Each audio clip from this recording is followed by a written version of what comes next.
안녕하세요. 워런 버핏처럼 매일 신문을 박전만 함께 읽으면서 투자의 고수가 됩시다. 웜의 신박 오늘 6월 26일 목요일 금요일이네요. 오늘 금요일 순서 시작하도록 하겠습니다. 금요일 맞죠? 야, 이번 주 시간이 정말 너무 빨리 지나갔습니다. 야, 오늘 즐거운 금요일입니다. 자, 어제는 49분 47초에 끝냈거든요. 네, 오늘도 좀 빨리 끝내보도록 하겠습니다. 매일매일 발전하는 기분입니다 하셨고요. 쉬는 것도 투자. 너무 일찍 올라와서 반갑고 깜짝 놀랐어요 하셨습니다. 전문이 피곤해 보이십니다. 일이 피곤하신데 오늘도 신문 올려줘서 감사합니다. 이번 주가 정말 피곤했던 것 같습니다. 어제 신한투자 랩 가입하고 왔어요 하셨고요. 이번 주까지 모집에 다음 주부터 운용 시작하지 않았습니까? 그죠? 최슬리 덕분에 평안함을 누리고 있습니다. 손가락을 움찔거릴 때마다 물망초 꿈꾸는 되뇌이겠습니다. 물망초 꿈꾸는 언덕을 돌아. 웃는 모습도 어쩜 저리 신사이실까요? 하셨는데 요즘 양복을 이렇게 잘 차려 입어서 그런 느낌이 드신 것 같습니다. 옛날에는 항상 양복 입고 다녔었는데요. 요즘은 약간 좀 캐주얼하게도 많이 입지 않습니까? 그래서 가끔씩 캐주얼하게도 입어보는데 사실 제일 편한 거는 양복입니다. 아침에 고민 안 해도 되잖아요. 그냥 와이셔츠만 새 거 입고 그냥 양복 입고 탁 나오는 게 시간적으로나 보면 정신적으로 가장 편합니다. 그래서 옛날에 마크 저커버거가 집에 가보면 검정색 반팔 티셔츠만 한 20벌인가 30벌 똑같은 게 걸려 있는데 왜 그러냐 했더니 시간 절약하기 위해서 그냥 뭐 이래저래 신경 쓸 거 없이 늘 입는 반팔 검은색 티셔츠 그냥 입고 나온다고 시간 절약하기 위해서.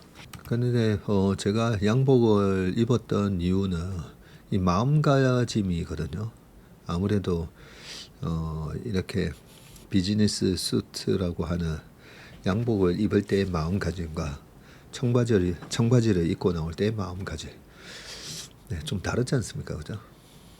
그래서 운용을 할 때는 항상 일부러라도 늘 양복을 입었던 기억이 납니다. 쏠림이 심한 시장이라 소소하게 리밸런싱하고 축구랑 야구 보면서 여름을 보내는 중입니다. 우리 레나 정님이 오랜만에 댓글 다셨네요. 전모님도 주식에서 뼈아픈 경험과 딛고 일어선 말씀드리니 차원이 다른 경험 같아서 경외심이 느껴집니다. 소심이는 뼈는 안 아프지만 그만큼 답답해서 최슬리에 이탁하게 되었네요. 7년간 보유했던 잡주 분할로 매도하며 수익 탈출했습니다. 망할 회사는 아니어서 손절 안 하고 근성으로 버텨봤는데 수익으로 도망 나와서 다행입니다. 이제 주도주나 시총 큰 성장주로만 투자해야겠습니다. 이제 잡주 3개 남았네요. 채밀턴 하면서 꾸준히 포트 바꿨네요. 한 번에 잡주들 쳐내는 건 정말 어려운 것 같습니다. 우리 탑엔드님이 별주부전 와서 끝나고 나서 식사하면서 이 우리 인턴십을 하기 전과 하고 난 이후에 모습이 완전히 달라졌다고 하면서 그 인턴십 하기 전에 이 잡주 매매 뭐 상패도 한번 당해봤다고 그러셨던 것 같은데 그런 얘기 들으면 되게 보람이 있습니다. 주식이라는 게 똑같잖아요. 좋은 자산을 그게 설사 장기 투자가 아니라 트레이딩을 하더라도 좋은 자산으로 트레이딩을 해야 물리더라도 기다리면 올라오잖아요. 7년 기다렸다가 올라왔다고 하셨는데 그런데 잡주로 매매하다가 물리면 답이 없습니다. 주식으로 부자 됩시다를 뒤늦게 정독하며 이번 하락장에 제가 왜 그렇게 허둥지둥대고 멘탈이 나갔었는지 정확하게 알게 됐습니다. 매일 가르쳐 주시는 방송과 책으로 저의 잘못된 투자 습관을 하나씩 고쳐가려 합니다. 첫 번째 실천은 얇은 기로 팔랑팔랑 늘려놨던 종목수 줄이기입니다. 네, 좋은 계획입니다. 예전에는 국내 증시에서 반도체가 강하면 바이오가 약하고 바이오가 강하면 반도체가 약한 현상이 종종 있었는데 요즘은 그 정도가 아니라 오직 반도체와 그 외의 주식으로 분류되는 것입니다. 요즘 증권사나 자문사에서 목표 전환형 랩 판매가 상당하다고 합니다. 랩 상환 때문에 오르는 주식도 더 올라가지 못하고 조금 오르면 떨어지고 한다는데 들으니 일리가 있더라고요. 전무님 생각은 어떠신지 궁금합니다 하셨는데 요즘 수급에 영향을 주는 게 랩이 영향을 주는 거 맞습니다. 지금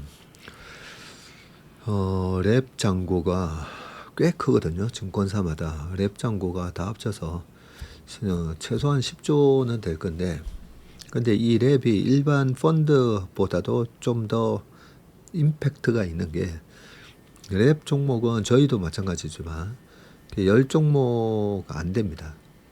운용사마다 조금 차이가 있긴 하지만 그래서 일반적으로 패시브 펀드에서 종목 수를 40개에서 한 60개 이렇게 가져가는 거라 똑같은 10억인데 종목 수를 6개에서 10개 가져가는 거라 그 종목에 대한 임팩이 다르잖아요.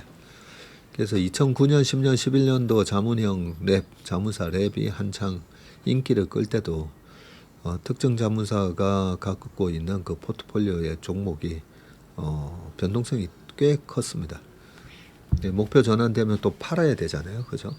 팔면서 또 확 밀렸다가 그리고 또 새로운 자금이 설정이 되면 또 산다고 또 확 올라가고 랩이 분명히 영향을 주는 건 맞습니다. 압축 포트폴리오로 운용이 되다 보니까 그런 경향이 좀 있습니다. 선사 머스크는 MUSK가 아니고 MAERSK입니다. 아, 그랬나요? 보면 중국 업체인가요? 코스코 해가지고 큰 거 있었고 머스크 하면 저는 당연히 MUSK인 줄 알았는데 아니었군요. 감사합니다. 우리 채밀턴 분들이 각 분야에 다 계시다 보니까 정확한 이런 팩트 체크가 되는 부분은 얼마든지 이렇게 댓글로 올려주시기 바라겠습니다. 초심자 행운은 잠깐 이번 하락에 크게 맞았습니다. 원금을 어떻게 회복해야 할지 남편과 얘기 나누다가 가족들에게 너무 미안한 마음입니다. 잘 살아보려고 했다가 가족들에게 피해를 주는 게 아닌가. 전무님께서 지하 월세방 한강 다녀온 분들 얘기하니 위로가 되네요. 예전에 저희 아버지 어머니 저희 어머니 친구분이셨는데 그 어머니 친구분이 벌써 한 30년 됐습니다. 주식 하시다가 5천만 원을 잃으셨대요. 30년 전에 5천만 원이면 지금으로 따지면 그게 꽤 큰 금액일 수가 있습니다. 30년 전에 평당 1,000만 원 했던 강남 아파트가 지금 평당 2억을 하고 있으니까 20배 곱해도 되거든요. 자, 그렇게 90년도에 초에 그 정도 5천을 잃으셨는데 그 친구 어머니가 그렇게 잃었다라고 얘기를 하니까 그 친구의 아버님이 듣더니 뭐 잘하려고 하다가 그런 거 어떡하겠노 뭐 이런 식으로 툭 한마디 뱉고 말았다고 합니다. 잘하려다가 그러는데 뭐 어떡하겠냐. 그래서 제가 그 아저씨가 참 현명하신 분이다 그런 생각을 좀 했던 게 이미 손실나서 이미 없어졌잖아요. 없어진 걸로 왜 이렇게 했니 뭐 그거 난리 쳐봐야 어떡하겠습니까. 그런 말씀을 하셨다고 하시길래 최선의 선택을 저는 그 아저씨 입장에서는 제가 봤을 때는 최선의 선택 아니겠습니까. 거기서 엄청나게 그 아주머니한테 막 화를 낸다든지 뭐 해봐야 그래봐야 돈도 잃었는데 마음까지도 속상하게 될 건데 이미 돈을 잃었으니까 돈을 잃은 그 아주머니 입장에서는 얼마나 속상하겠습니까. 본인도 뼈저리게 반성하고 계실 건데 거기다가 대고 또 그죠? 그래서 혹시 비슷한 케이스가 집안에 있다고 하더라도 너무 야단치지 마시고 그냥 한마디로 뭐 잘하려다가 그런 거 어떡하겠냐. 하지만 왜 그렇게 이번에 이 뭐 8천 9천 가는 장에 왜 손실이 났는지에 대한 점검은 해보셔야 돼요. 점검은 해보시고 그 투자 방법이 잘못됐다면 원칙이 잘못됐다면 어떤 뭐 잡주로 터진 거라. 근데 최근에 우량주인데도 최근에 많이 빠졌잖아요. 많이 빠진 건 기다리면 되는데 혹시라도 또 무리한 신용이라든지 미수매매, 레버리지 뭐 이런 걸로 인해서 돌이킬 수 없는 그런 실수를 하셨다면 그거는 백서를 써보셔야 됩니다. 그죠? 내가 이런 잘못된 투자 방법으로 인해서 이런 결과가 일어났구나. 네, 그렇게 하셔야 반지하 그리고 마포대교 갔다 오신 분들처럼 갔다 와서 정말 크게 성공하실 수가 있습니다. 고레다 히로가츠 감독의 영화를 보신 적 있겠죠. 그렇게 아버지가 된다. 걸어도 태풍이 지나가고 같은 작품들을 제작한 감독으로 상자 속의 양이라는 이번 신작이 눈길을 끌었습니다. 사고로 아이를 잃은 집에 7살 설정의 휴머노이드 로봇이 들어오면서 시작되는 이 이야기인데 휴머노이드 로봇이 가족이 될 수 있는가라는 질문을 담고 있습니다. 죽은 이를 AI로 되살리는 서비스가 중국과 일본에서 확산되고 있다는 기사에서 영감을 받은 작품이라고 합니다. 히로카즈 감독은 원한다고 죽은 사람을 살릴 수는 없지만 예전에 갑자기 돌아가신 아버지가 지금 눈앞에 계신다면 얼마나 좋을까 하는 그런 감정도 영화 속에 담았다고 합니다. 휴머노이드 로봇이라는 차가운 소재이지만 결국 인간적 관계를 다룬 보기 드문 작품입니다. 상자 속의 양이라는 제목이 생테츠 베리의 작품 어린 왕자에 나오는 상자 속 양을 보며 깨닫는 감정과 절묘하게 연결되는 것 같습니다. 하셨습니다. 저도 유튜브를 보다가 이런 로봇 아이 그리고 뭐 로봇 와이프 뭐 여러 그런 미래 우리한테 일어날 듯한 그런 소재로 하는 영화를 유심히 저도 본 적이 있습니다. 유심히 보면서 로봇이 과연 감정을 가지게 되는지 감정을 가진 것처럼 프리텐딩 신용은 할 수 있지 않을까요? 그죠? 그래서 감정은 없더라도 사람이 이런 반응을 했을 때 내가 이런 감정 표현을 해주면 좋아하겠지. 그게 알고리즘화돼서 얼마든지 감정 표현을 하는 듯한 그런 로봇을 만들어낼 수 있다고 생각합니다. 상자 속의 양 한번 보겠습니다. 어찌 그날을 잊으랴. 6.25 대표님 할아버님이 월남하시어 대표님 이 주식시장 최고수 되게 해주셔서 많은 채슬리 가족에게 행복 주셨다고 우리 방장군님께서 얘기해 주셨습니다. 어제가 6.25였지 않습니까? 그죠? 작년 10월부터 인턴하고 있는 최밀턴입니다. 아직은 주식 보는 눈이 없어서 MP 안에 있는 종목만 사야겠다고 포트폴리오를 구성하고 있다가 최근 반도체 장비주 흐름이 좋아 보여서 MP에는 없지만 H모 주식을 사보았는데 처참하게 당하고 있습니다. 다시는 깝치지 않겠습니다. 예, 깝치지 않겠습니다 하니까 아시는 분은 아실 건데 그죠? 깝치지 마라. 우리 이만기 선생님이 강호동 선수한테 했던 얘기죠. 그때 실험은 국민 스포츠였지 않습니까? 그죠? 이준희, 이봉걸, 이만기, 그 외에도 뭐 박광덕 뭐 많습니다. 거기 강호동이라는 무서운 아이 탄생. 강호동 씨도 70년생이죠. 김병지 70년. 김병지 선수도 그렇고요. 예, 거기서 정말 이준희 선수 실험판의 신사였지 않습니까, 그죠? 근데 그 이만기 선수하고만 붙으면 이길 수 있을 것 같은데 지고, 예, 그 정도로 이만기 교수님, 지금 교수님이죠. 진짜 잘하셨는데 거기에 강호돈 선수가 여러 차례 꺾고 천하장사가 되는데 그 삿바 싸움 신경전을 벌이는데 이만기 선수가 강호동 선수한테 깝치지 마라.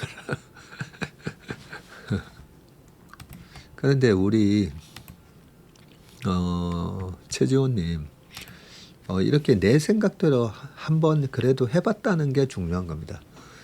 지금 이 정도에서 반도체 장비주 사야 되는 거 아니야 하고 사보셨다가 이번 시장이 지금 그 회사만의 문제로 빠지는 게 아니잖아요. 오늘 한국경제TV에서도 얘기하고 모닝브리프에서도 제가 약간 약세장으로 진입한 느낌. 그런데 이 약세장의 원인은 뭘까? 연준의 피벗이라는 거죠. 지난번에는 금리를 올리다가 이제 금리를 낮추는 피벗이 시작됐다며 금리를 계속 낮출 줄 알았는데 올해 초나 작년 연말만 하더라도 올해 또 금리를 한두 번 이렇게 낮출 수 있다라고 했었잖아요. 근데 낮추는 게 아니라 오히려 올려야 되는 상황이 지금 여건이 마련되고 있다 보니까 그래서 금리 공포가 또 시장을 잡아당기고 있는 바지가랭이 잡아당기고 있는 그런 모양입니다. 그래서 내가 뭔가 잘못 봐서 투자한 게 아니라 지금 시장에 산을 올라가는데 갑자기 산에 눈보라가 치고 폭풍우가 치고 그런 식으로 날씨 탓이다 이렇게 생각하시면 됩니다. 근데 그 반도체 장비주가 진짜 괜찮은 주식이면 그러면 처참하게 당하고 있다고 하셨으니까 한 30-40% 빠지면 그러면 오히려 사셔야죠. 또 더 만약에 정말로 내가 확신을 갖고 투자한 주식이라면. 전무님 주식증권 어플 삭제했습니다. 정신 좀 차리고 뵙겠습니다. 저는 웬만하면 예수금을 20% 정도는 항상 준비해 두고 있는 스타일이라 지난번 3월 이란 전쟁 때 그리고 6월 초 조정장에서도 주식을 싸게 매수할 수 있었어요. 그런데 지난 화요일 급락장에서는 왠지 손이 안 나가더라고요. 지나고 보니 그때 샀어야 했나 싶지만요. 3분기는 조금 더 어려운 장이 될 것 같다고들 하시는데 남은 현금은 어떻게 잘 활용하는 게 가장 현명할까요? 고민입니다 하셨는데 기다리면 그 현금이 되게 고마울 때가 있으실 겁니다. 그래서 위에서 약간 낚싯질, 탁탁탁탁 입질하라고 일부러 밑밥을 갖다가 저게 뭐죠 그걸? 찌를 갖다가 살짝 고기를 꼬시는 그런 변동성이 위에서 왔다 갔다 할 때 그때 함부로 물면 안 됩니다. 그래서 지금은 제가 7월 29일 날 FMC 회의에서 금리를 인상하게 될 가능성이 지금 높아지고 있기 때문에 웬만하면 지금은 쉬는 게 투자라고 그 20% 현금을 그냥 가만히 들고 계시다가 정말 이 정도 가격이면 이 주식은 진짜 여기서는 사야 된다. 그럴 때 쓰시면 될 것 같습니다. 그래서 이번에 1등 매니저 따라하기 7월 3일로 끝나거든요. 저희 1등 매니저 따라하기가 이번에 수익이 되게 크게 났는데 바로 이어서 할까 일주일 뒤에 할까 하다가 제가 좀 전에 결정을 해드렸습니다. 8월 1일부터 하자고 그렇게 결정을 해드렸습니다. 1등 매니저 따라하기 하시는 분들은 참고하시길 바라겠습니다. 전무님 주도주는 없고 중소형주 종목들만 보유한 저는 어떻게 해야 될지 모르겠어요. 손절도 못하고 몇 주 만에 마이너스 50%가 되네요. 장기가 다 녹아내리는 느낌입니다 하셨는데 오늘 한국경제TV에서 좀 설명을 쭉 했었거든요.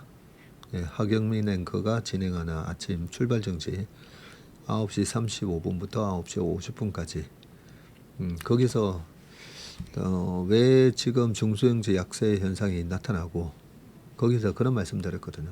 이제는 가격적인 매력이 되게 높아졌다고. 오히려 여기서 손절해야 되나가 아니라 오히려 물타기 하셔도 될 것 같다. 그런 말씀을 드렸습니다.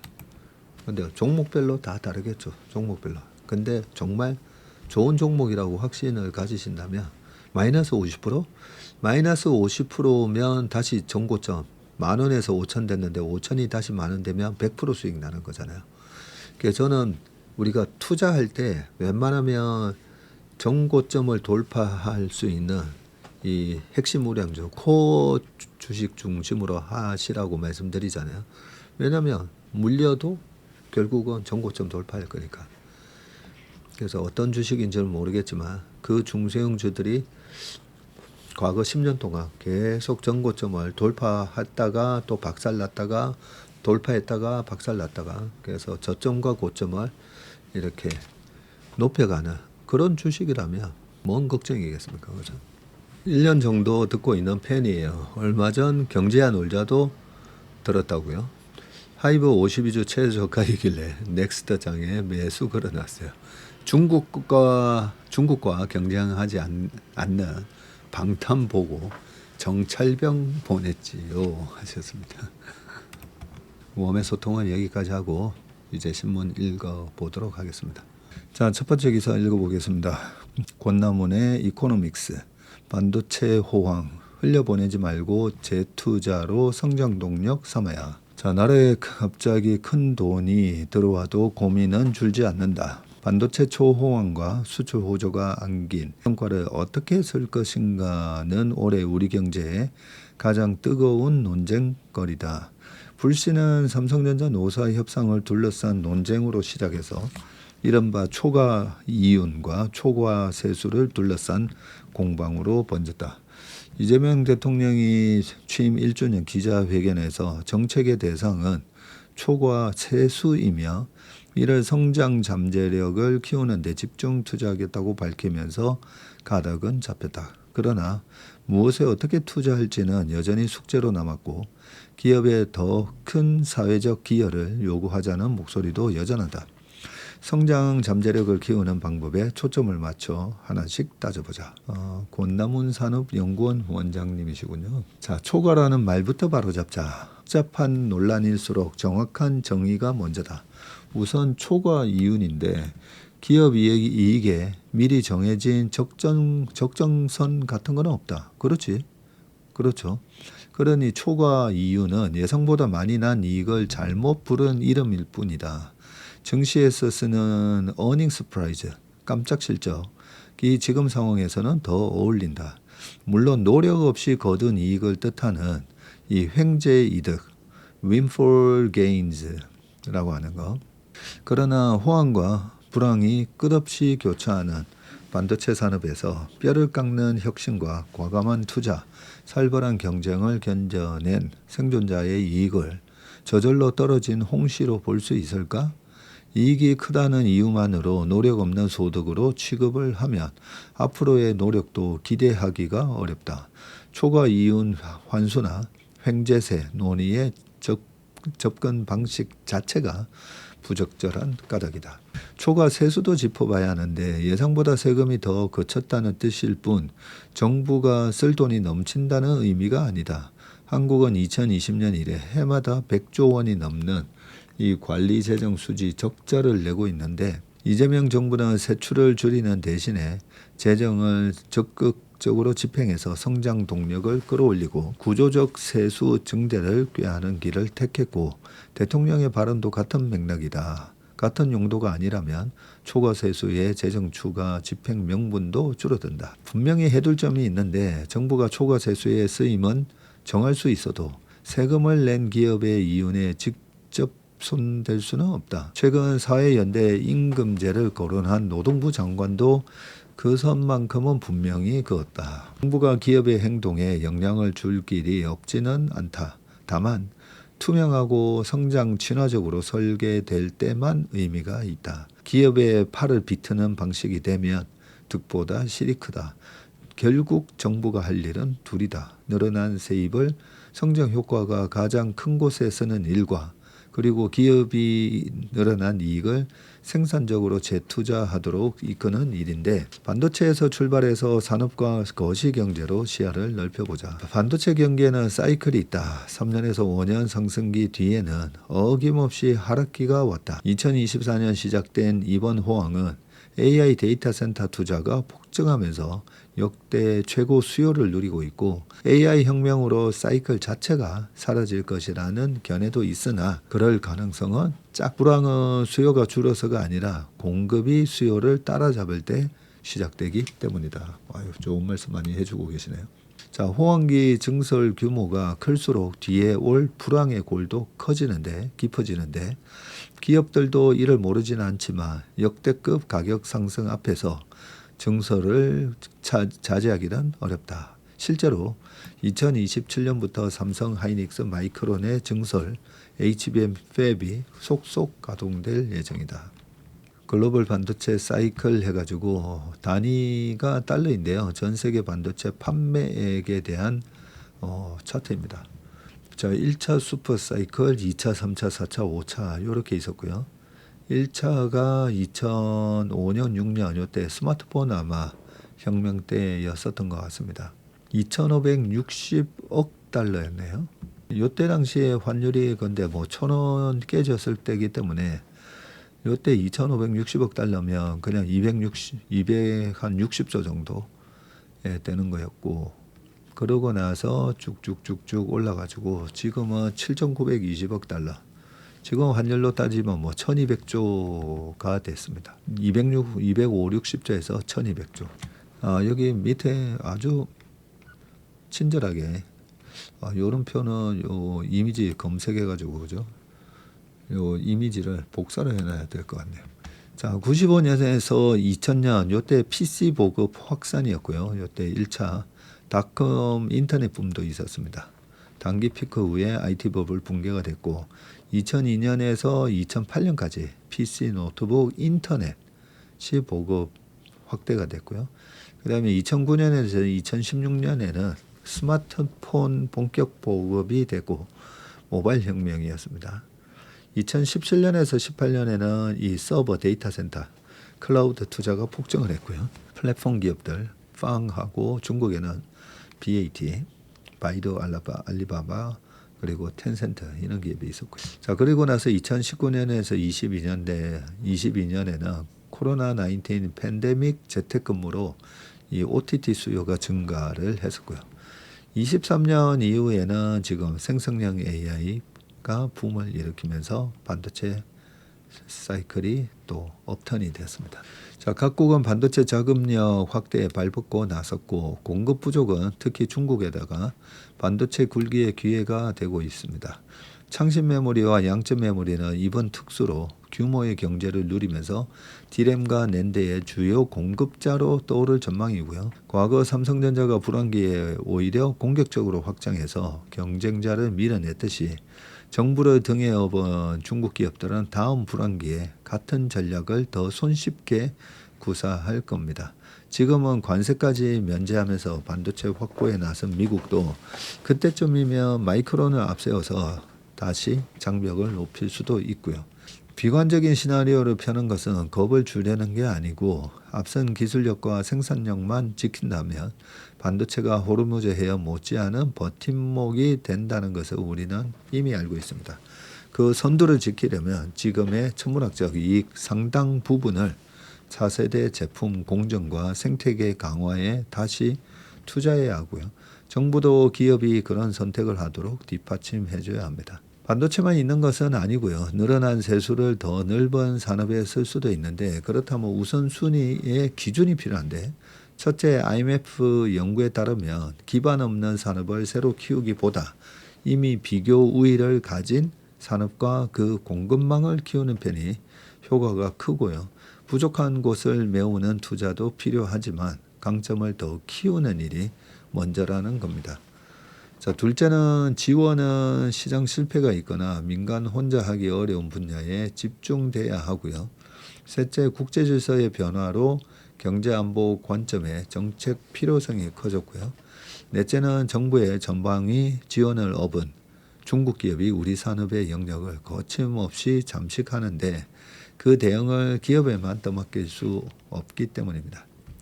이 네 조건을 두루 충족하는 분야부터 배분하는 것이 옳고요. 그런데 목록의 맨 위에는 반도체, 그 중에서도 소재, 장비, 후공정, 비메모리일 건데요. 메모리는 지금 세계 1위지만 미래 경쟁력을 좌우할 나머지 생태계는 여전히 열세입니다. 개별 기업이 공급망 전체를 떠안기란 불가능하고 R&D와 인력 양성의 결실은 생태계 전반으로 퍼지게 되는데 여기에 경제 안보를 더하면 첨단 생태계의 국내 확보는 더욱 절실해집니다. 중국의 경쟁사는 아직은 덜 위협적이지만 중국 정부가 쏟아붓는 노력을 떠올리면 시간이 넉넉하지 않습니다. 자, 지금 메모리 및 파운드리 국가별 점유율이고요. 파운드리 점유율인데 요거는 대만이겠죠. 예, 제일 위에 색깔 보면 옅은 보라색 같은 게 대만 77%입니다. 자, 밑에 중국 11%, 그리고 한국이 8.9, 8.2 하다가 6.6입니다. 파운드리 점유율. 파란색이 미국 인텔이죠. 7.9, 5.4, 4.4. 글로벌 파운드리도 있긴 합니다. 자, 메모리 점유율인데 메모리는 또 우리가 주황색 우리가 61%, 62% 하고 있고 바로 밑에가 마이크론이죠. 23.9, 21.7, 23.4. 그리고 그 밑에 이렇게 돼 있는데 요 하늘색 중국 4.7, 6.3, 7.4까지 이렇게 올라오고 있습니다. 자, 본보기도 있다. 2023년 반도체 국가 전략 회의에서 삼성 SK가 장비를 기증하고 정부가 세액 공제를 더하는 방식으로 벨기에의 IMEC를 본뜬 첨단 반도체 기술센터 설립을 추진했고 예산에 막혀서 멈춘 이 프로젝트를 되살릴 적기가 바로 지금이다. 자, 반도체 초호황을 둘러싼 우려 가운데 하나가 이 네덜란드병인데요. 1959년 네덜란드가 대형 가스전을 발견해서 외화가 쏟아져 들어오자 통화 가치가 올라서 제조업 등 다른 수출 산업의 경쟁력이 꺾인 현상인데 반도체만 잘 나가고 나머지 산업은 쇠락하는 이 K자형 양극화가 우리에게도 닥칠 수 있는 걱정이다. 이런 네덜란드병 요거는 저 처음 들어봤네요. 그러나 메커니즘부터 정확히 봐야 하는데 네덜란드병의 핵심은 통화 가치 상승에 따른 가격 경쟁력의 하락이었고요. 우리로 치면 경상수지 흑자가 환율을 지나치게 끌어내릴 때 생기는데 그런데 원달러 환율은 떨어지기는커녕 지금 고공행진을 지속하고 있고요. 아직은 반도체 호황이 다른 수출 산업의 발목을 잡는 국면이 아니라는 뜻입니다. 자, 그렇다고 안심할 일은 아니고 고환율은 수입 물가를 밀어올리고 내수를 위축시켜서 서민 경제를 악화시키고 양극화를 키우게 됩니다. 단기 요인을 빼면 고환율의 구조적 배경은 해외 투자 수요의 확대인데 이른바 서학개미도 한몫하지만 우리 기업이 벌어들인 달러를 국내로 잘 들여오지 않는 현상에 더 주목해야 합니다. 자, 일본을 보면요. 2021년 이후 엔화가 50% 넘게 떨어진 초엔저 속에서도 기업들은 번 달러를 본국으로 들이지 않았. 자국 내에는 돈 벌 기회가 적고 이미 자리 잡은 해외 법인에 재투자하는 편이 낫다고 판단해서입니다. 이윤과 주가는 올라서도 설비 투자와 고용 등 국내 파급 효과는 미미했습니다. 지금의 고환율 지속은 일본이 앞서 겪은 미래의 예고편일지 모르는데 게다가 대미 통상협상의 후속으로 3,500억 달러 투자 약정이 아직 남아있고요. 미-이란 종전에 따른 3천억 달러 재건 기금에도 우리 기업의 참여가 거론되고 있습니다. 해외 투자 압력은 커질 일만 남았습니다. K자형 양극화를 걱정해서 기업 이익의 재분배를 강화하자는 주장도 있는데 그런 정책은 자본이 국내로 돌아오지 않을 유인만 키우게 됩니다. 근본 해법은 국내 투자 환경의 개선뿐이고요.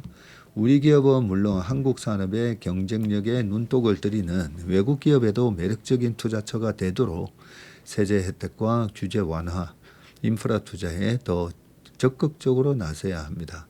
그것이 고환율, 고물가를 풀고 양질의 일자리를 늘려서 반도체 초호황의 열매를 국민 모두에게 돌아가게 하는 길이다.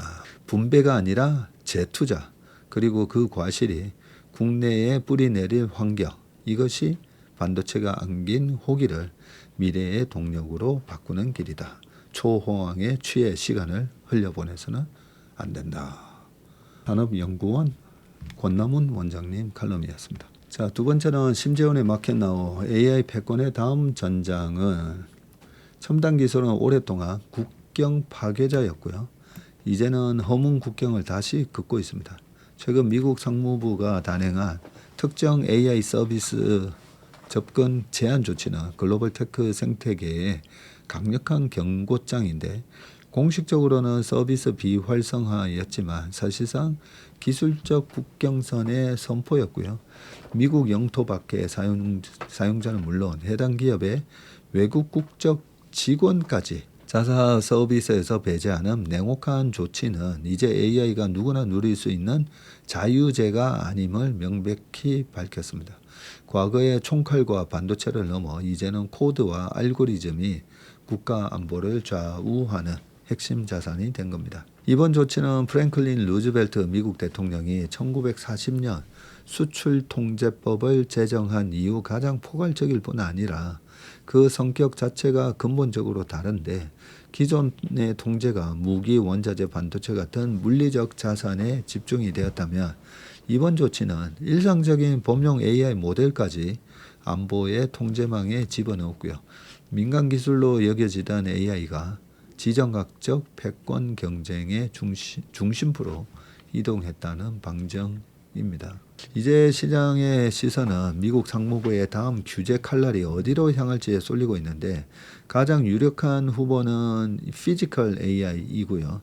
이는 AI가 로봇, 드론, 자율주행차 같은 물리적 시스템과 결합해서 현실 세계를 인식하고 작동하도록 만드는 기술입니다.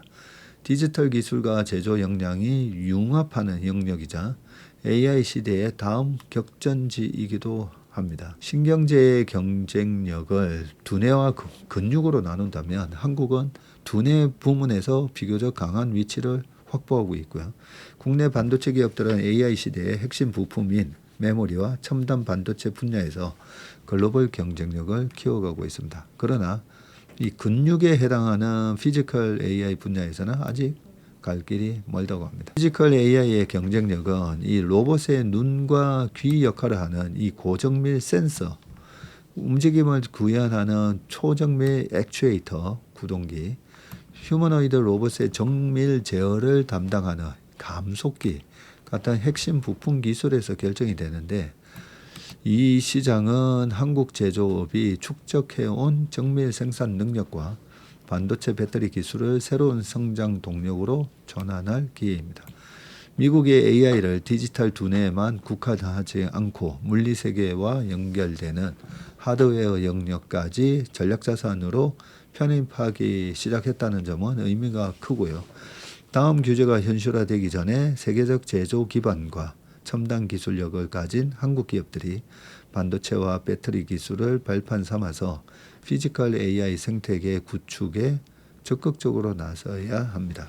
AI 패권 경쟁은 알고리즘에서 하드웨어로 전선이 옮겨지고 있고, 한국이 그 국경선 안에 설 것인지 밖에 설 것인지 결정할 시간이 많지 않다라고 심재훈 법무법인 해명 변호사이자 카이스트 겸직 교수님이시군요. 자, 물리학자, 주식 몰라도 잘 번다, 펀드 매니저 재친 투자법을 깠다라고 되어 있는데요.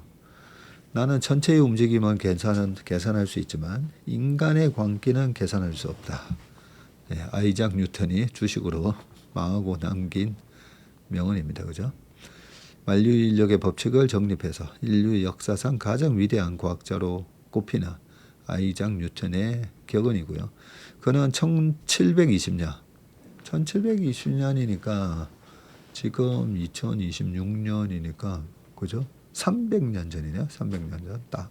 자, 1720년에 영국의 남회사 사우스시 컴퍼니 투자 광풍에 편성한 뒤 일찌감치 익절해서 상당한 수익을 챙겼죠. 초반에는.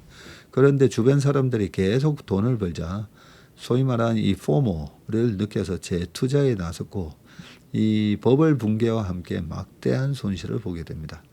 전체를 움직이는 중력의 법칙은 정립을 했지만 시장을 움직이는 이 탐욕의 중력은 읽지 못한 결과였습니다.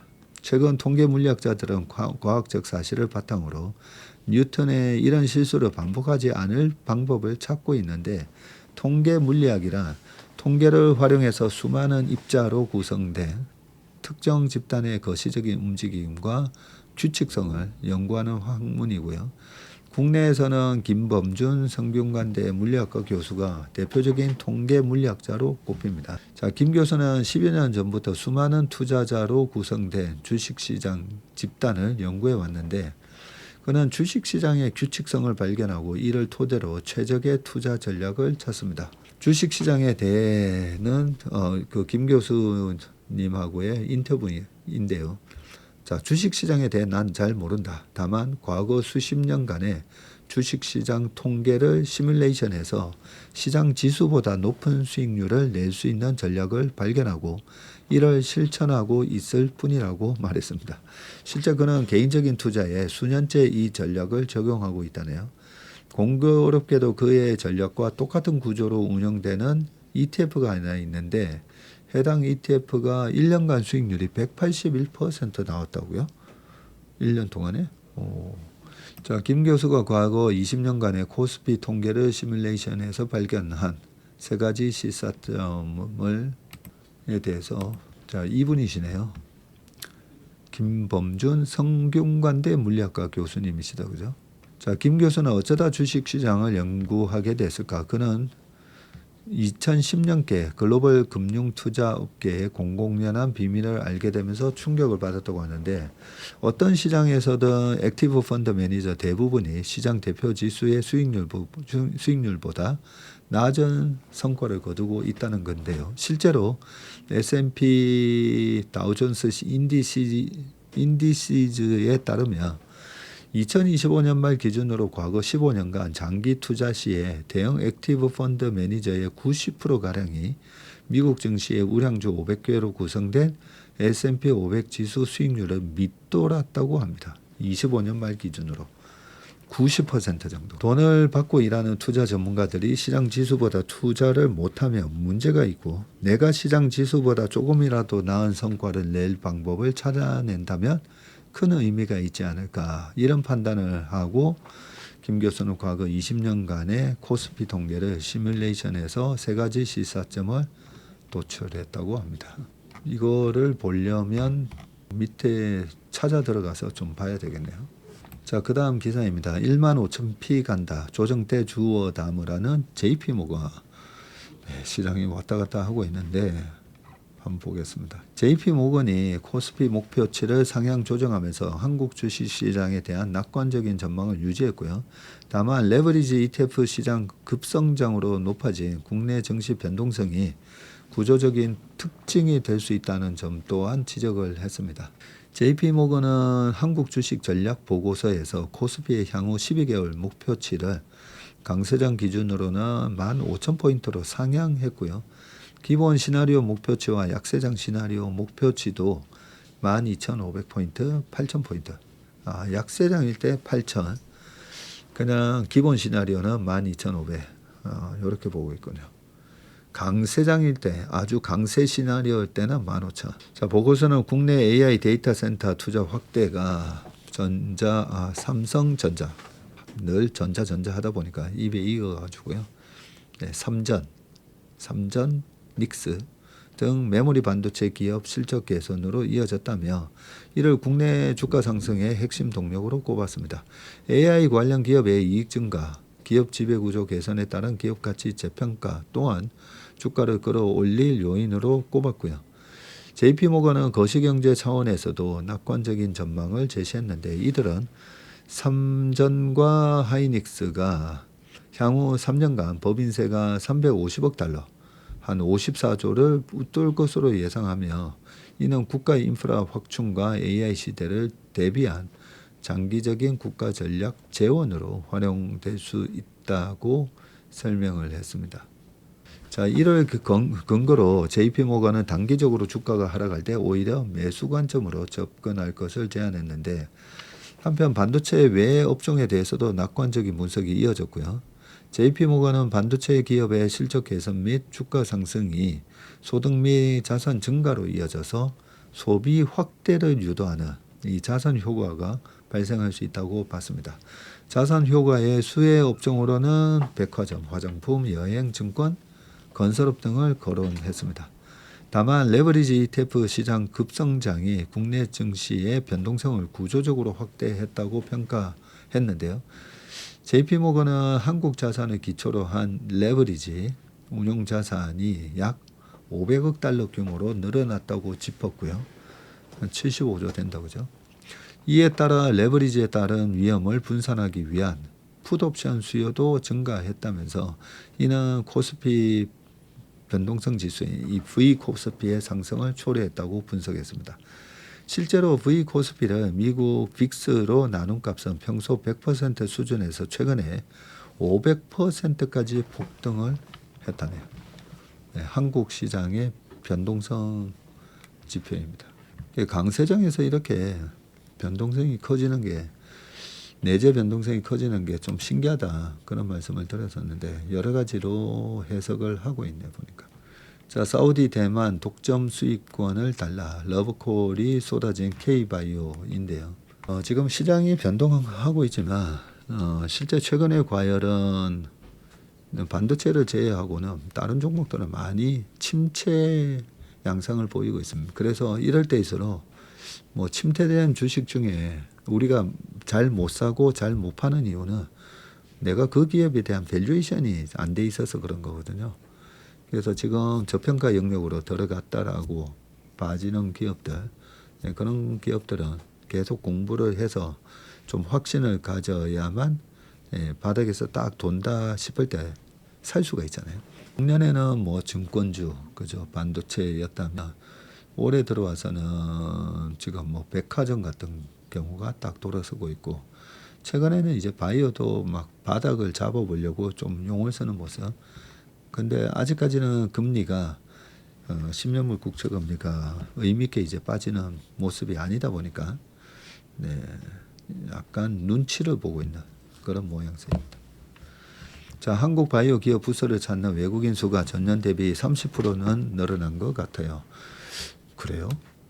세계 최대 바이오 산업 박람회인 2026년 바이오 인터내셔널 컨벤션에 참가한 박정은 국가독성과학연구소 연구원의 설명이고요. 그는 이달 22일에서 25일 미국 샌디에고에서 열린 이 행사 현장을 찾았습니다. 한국보건산업진흥원의 지원을 받아서 행사장 내에 한국 바이오 헬스 허브 구역에 부스를 차린 한국 기업을 지원하기 위해서인데요. 박 연구원은 한국 바이오 헬스 허브 구역에 부스를 차린 바스젠 바이오는 이번 행사에서 자사의 임상시험 시뮬레이션 플랫폼 서비스에 대한 첫 구독 계약을 따냈다면서 바스젠 바이오의 계약 상대는 미국 기업 캠브리지 사이언티픽으로 이번 건은 바스젠 바이오가 해외에서 올린 첫 매출이라고 했고요. 그는 한국 바이오 기업에 대한 해외 업계의 관심이 커진 게 이번 행사에서 피부로 와닿았다고 합니다. 이번 행사에 참가한 다른 국내 바이오 기업 관계자들도 K바이오에 대한 해외 업계의 관심이 해를 거듭하면서 점점 커지고 있다고 하고요.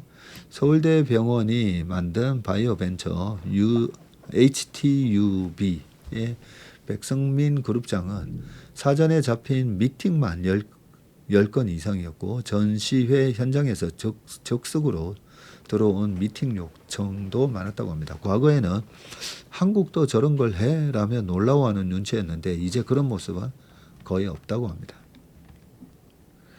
서울대 병원 구역을 관리하던 한 직원은 사우디아라비아와 대만의 바이오 기업 직원들이 국내 의료기기 기업인 RS 리헵 부스를 찾아와서 이 회사 제품에 대한 독점 수익권을 달라고 요구를 했다면서 서울대 병원 구역 내 기업의 사전 미팅 예약 수가 약 100건에 달했고요. 이 구역에 자리 잡은 바이오 벤처는 모두 6곳으로 평균적으로 한 개 기업당 사전 미팅 예약을 20건 가까이 잡았던 셈이라고 합니다. 자, 삼성바이오로직스는 이번 바이오 USA에서 초대형 LED 디스플레이를 자사 부서에 설치해서 시선을 모았는데, 자, 이 회사 마케팅 팀장은 이 회사의 클레어 김 마케팅 팀장은 행사가 시작되기 전에 잡힌 사전 미팅 예약이 약 100건 있었고 현장에서 요청이 들어와서 만난 것까지 더하면 이번 행사에서 한 총 미팅 수는 150건이나 됐다네요. 예전에는 삼성을 언급할 때 반도체 휴대폰만 떠올리는 사람이 많았는데 이제는 거기 바이오도 포함된다고 했습니다. 이건가요? 요 오른쪽은 이거는 롯데바이오로직스네요. 롯데바이오로직스가 요 행사장에 설치했던 부스입니다. 이번에 행사에 참가한 롯데바이오로직스의 안젤라 오 디렉터는 글로벌 고객사의 개발 기간 단축과 시장 진입 가속화를 지원할 수 있다는 걸 홍보했다면서 이를 아우르는 차별화된 원스톱 서비스를 지속적으로 확대해 나갈 것이라고 했답니다. 네, 그러니까 이런 행사장이 실제 우리나라 바이오 기업에 대한 실제 펀더멘탈한 위상이 어느 정도인지를 알려주는 곳이잖아요. 신문 기사가 참 좋은 게 이걸 직접 가보지 않아도 이런 인터뷰를 해서 한국 바이오 기업의 부스를 찾아 외국인 수가 이렇게 30% 늘어났다는 걸 알 수가 있습니다. 자, 마지막 기사입니다. 제가 좋아하는 허지영 교수님의 칼럼이죠. 허지원의 마음상담소. 억울한 시간을 겪고 있을 때 요즘 저희 딸이 오빠랑 맨날 싸우면 억울하다고, 억울해서 운다고 얘기를 하는데, 네, 한번 읽어보겠습니다. 기구하고 부당한 일을 당할 때 누구나 억울감을 느낍니다. 그런데 이 억울감만큼 탐욕스러운 감정도 없어서 나의 모든 이야기를 먹어치우고 마치 내게 아무것도 남지 않은 듯 느끼게 합니다. 그동안 내가 고난을 헤쳐나가기 위해 얼마나 많은 노력을 기울였고 얼마나 진심이었는지 그 과정에서 얼마나 즐거웠고 기뻤었는지를 잊게 합니다. 대신 또 다른 억울한 일을 당하지 않을까 두려워서 그 누구도 어떤 가능성도 통과하기 힘든 날선 방어선을 치고 나를 뒤로 물러서게 합니다. 마음은 자꾸 좁아지고 야박해집니다. 온갖 생각에 갇혀서 머리가 터질 것 같아서 나를 지지하고 도움을 주던 사람들을 잊게 만들고요. 말과 행동을 다정하게 하기도 어렵습니다. 이러한 태도가 나의 사람들을 떠나게 하고 나의 미래를 비틀어 버릴까 봐 겁이 나면서도 생의 에너지가 바닥이 나 어쩔 수가 없다고 느껴집니다. 그저 나는 실패했으니까, 사고를 당했으니까, 난 지금 신경 써야 할 게 많으니까 같은 말들에 갇혀버립니다. 나 자신에게 또 타인에게 이런 말을 해야 하는 상황조차 억울합니다. 자, 이때 한편으로는 대인관계에서의 결벽증이 나를 더욱 고립시키기도 하는데 내게 그렇게나 큰 해를 끼친 이들이 치떨리게 싫어서 나만큼은 타인에게 민폐를 끼치지 않으려는 생각에 예민해지고요. 내 존재가 해가 될까 싶어 물러섭니다. 정말 도움이 필요한 순간에도 도움을 요청하지 않고 홀로 견디려 합니다.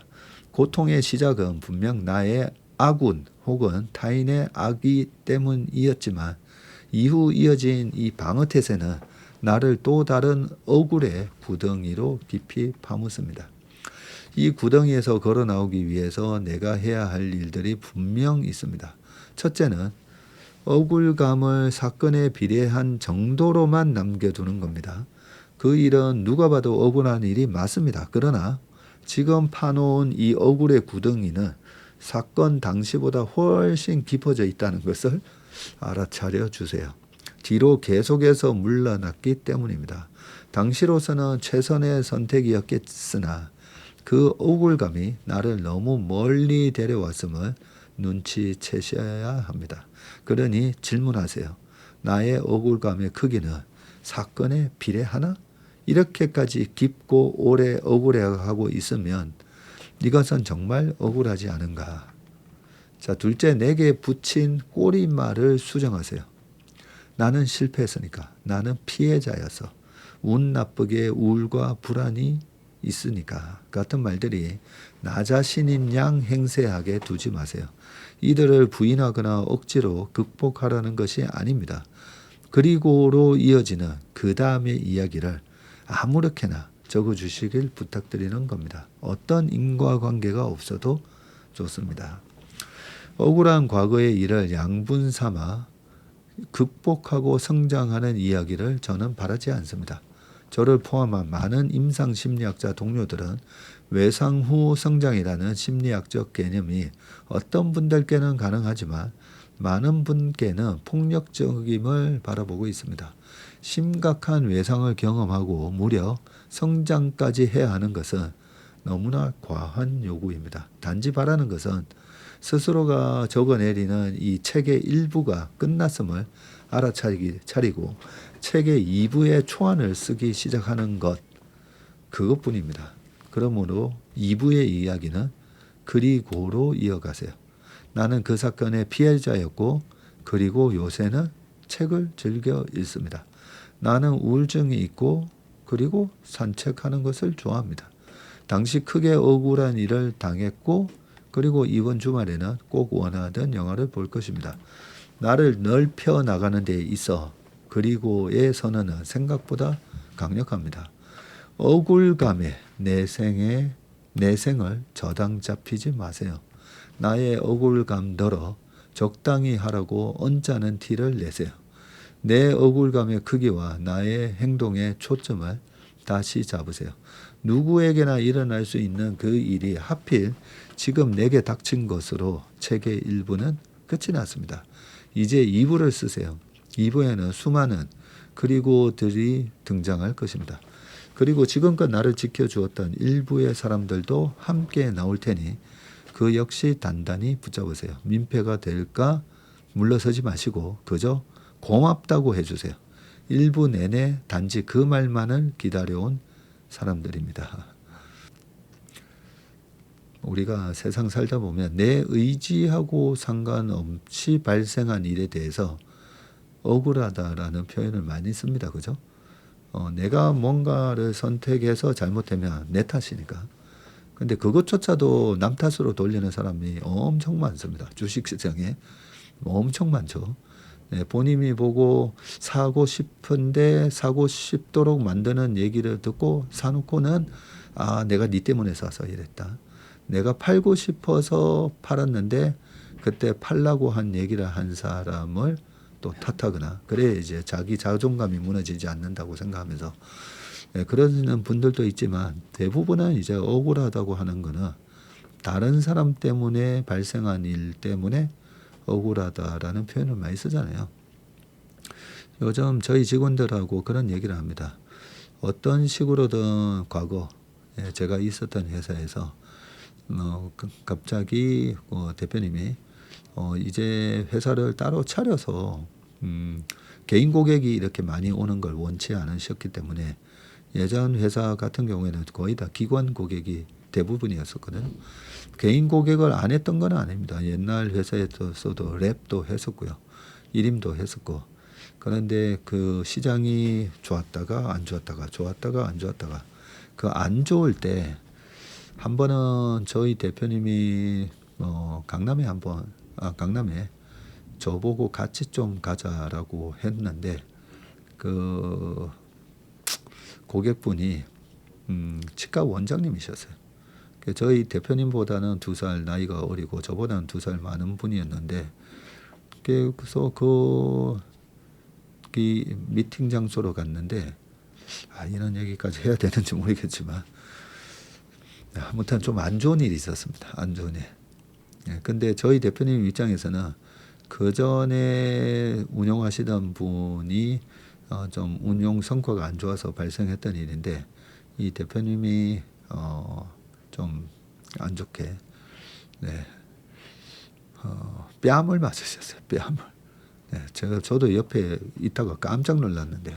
그런 거에 억울하죠. 저희 대표님 억울한 일을 당하셨고 그런 개인 고객과의 좀 안 좋은 트라우마가 있으시다 보니까 2020년 코로나 때 많은 분들이 오셨잖아요.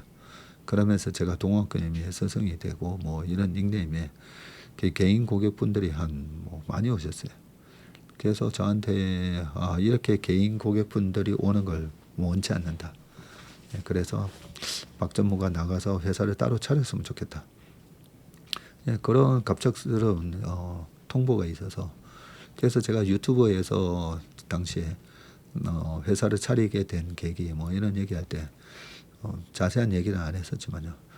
어떻게 보면 뭐 갑작스럽게 이제 회사를 나가야 되는 상황이 발생하다 보니까 억울할 수가 있잖아요. 근데 그때도 저희 직원들 지금 와 있는 저희 직원들한테 항상 저는 세상사 세옹지마라는 걸 너무나 많이 겪어봤기 때문에 그래서 대표님이 저희 옛날 대표님은 충분히 그럴 수 있다는 거죠. 왜냐하면 제가 그 현장을 직접 봤기 때문에. 그래서 저는 싸움꾼이지만 저는 어떻게 보면 싸움꾼의 기질을 갖고 있고 하지만 어떻게 보면 좀 세심하고 소심하신 분은 이 남의 돈을 관리하는 게 굉장한 극도의 스트레스를 받으실 수가 있습니다. 그런 부분 때문에 대표님도 억울하셨고 저도 갑작스럽게. 근데 그런 허지은 교수님의 말씀대로 그거는 일부로 책의 일부에 그때 그랬었다로 끝나야 되고 그래서 대표님의 뜻을 알기 때문에 그러면 나가서 갑자기 저는 창업에 대한 생각을 한 번도 한 적이 없습니다. 그냥 월급쟁이로 만족하는 그런 욕심 없는 사람이었기 때문에 그러다가 우리 최 부사장하고 이성준 대표랑 저희 회사에 와 있는 지금 문재상무 왕설량 이사 등등하고 왕정 차장까지 그렇게 해서 이제 회사를 만들게 된 겁니다. 그런데 지금은 이 구청 가는 장에서 그때 그리고 많은 개인분들을 위한 이런 방송 이게 만약에 제가 예전 직장에 있었으면 웜앤신박 이런 것도 할 수가 없었을 겁니다. 지금은 제가 쉐어드 밸류라고 했잖아요. 어떤 공통된 가치가 이렇게 높아지는 가치 있는 일이라고 생각하는 거는 그냥 합니다. 근데 예전 직장에 있었으면 아마 못했을 수도 있습니다. 그런 걸 왜 꼭 해야 돼? 그랬을 거고요. 그래서 허 교수님의 말씀이 저는 참 많이 와닿는 게 어떤 이벤트가 발생했을 때 거기에 계속 얽매여서 그 이벤트로 내가 계속 피해를 받는다. 그때 그 일 때문에 내가 계속 피해를 받는다라고 그 틀에 갇혀 있으면 지금과 같은 걸 못했겠죠. 대표님은 그런 트라우마가 있었어서 개인 고객들을 이렇게 대상으로 하는 자문 1임업을 하기 위해서는 따로 나가서 하라고 하셨고 그걸로 회사를 어렵게 차려서 어려웠죠. 처음에는 저희가 뭐 돈도 얼마 있지도 않고 보통 운영사 자문사 하려면 뭐 펀딩도 받아서 한 40억 50억으로 시작하거든요. 저희 겨우 20억으로 17반 해가지고 20억으로 시작했었는데 지금은 이렇게 뭐 구청 가는 장도 보게 되고 많은 우리 재밀턴 분들하고의 인연이 생겼잖아요. 그죠? 인연이 생기고 이런 커뮤니티가 생기고 금융강국을 만드는 데 있어서 하나의 뭐 별주부전 주말에 별주분전도 하고 여러 가지 일을 할 수 있는 그 발판이 됐던 게 어떻게 보면 누군가에게는 좀 억울할 수 있었던 일로 시작됐다라는 거기 때문에 그래서 좀 우리 허 교수님의 이 칼럼에 저의 사례를 이런 얘기까지 해야 되나 싶긴 한데 항상 그 에너지버스에서 얘기하는 거 있잖아요. 세상 사람들한테는 나쁜 이벤트, 좋은 이벤트가 거의 제가 봤을 때는 거의 골고루 옵니다. 골고루. 근데 좋은 이벤트를 받아들이고 특히나 좋은 건 좋은 건데 나쁜 이벤트가 나한테 왔을 때 그 나쁜 이벤트를 내가 어떻게 승화시킨다? 뭐 내가 그걸 어떻게 받아들이느냐에 따라서 이 아웃컴이 달라지더라고요. 뭐 마이너스 곱하기 마이너스는 플러스가 되기도 하잖아요. 그죠? 죄송합니다. 말이 길어져가지고. 억울함의 내생을 저당 잡히지 마세요. 그리고 제2부에서는 그저 고맙다고 해주세요. 그래서 얼마 전에도 지난주에도 길 가다가 예전에 저희 대표님 전화 오고 계시길래 제가 막 하면서 가서 인사드리고 그랬더니 저희 대표님이 요즘 잘 된다며 네, 그러셨습니다. 흔들리는 주식시장의 변동성이 커지고 있는데요. 네, 다 잊어버리시고 주말 행복한 시간, 네, 건강한 시간, 사랑이 넘치는 그런 시간 보내시길 바라겠습니다. 고맙습니다.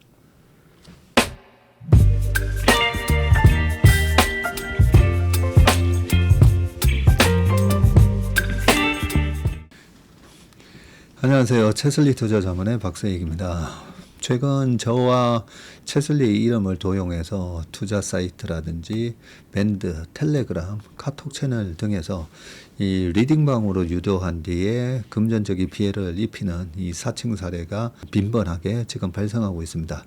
저를 비롯해서 저희 채슬리 투자자문의 임직원들은 SNS나 온라인 채널 등을 통해서 일체의 투자자문 활동을 하지 않고 있습니다. 저희는 정식 자문을 하기 위해서는 반드시 저희 회사에 내방하셔서 계약서 작성 절차를 거쳐서 진행되기 때문에 이외의 모든 유료 무료 지금 투자자문 행위는 불법이므로 각별히 주의하시길 바라겠습니다. 의심스러운 채널이나 메시지를 받으시면요, 피해를 방지하기 위해서 즉시 신고하시거나 삭제하시길 바라겠습니다. 대부분의 사례가 이 사칭 사례에 피해를 보신 분들의 핸드폰을 제가 보면 이 방에 오셔서 무료로 투자를 도와드립니다. 뭐 이런 얘기를 하고 있고요. 거기에 보면 어떤 밴드로 특정 밴드로 유도한 다음에 돈을 송금하라고 되어 있습니다. 그 과정에서 저희하고의 일체 계약 관계가 없기 때문에 그렇게 돈을 송금하라고 하는 부분에 있어서 특히나 유의를 좀 해주시기 바라겠습니다. 저뿐만 아니라 많은 또 저희 업계의 유명인을 사칭한 그런 사칭방도 많이 지금 기승을 부리고 있는데요.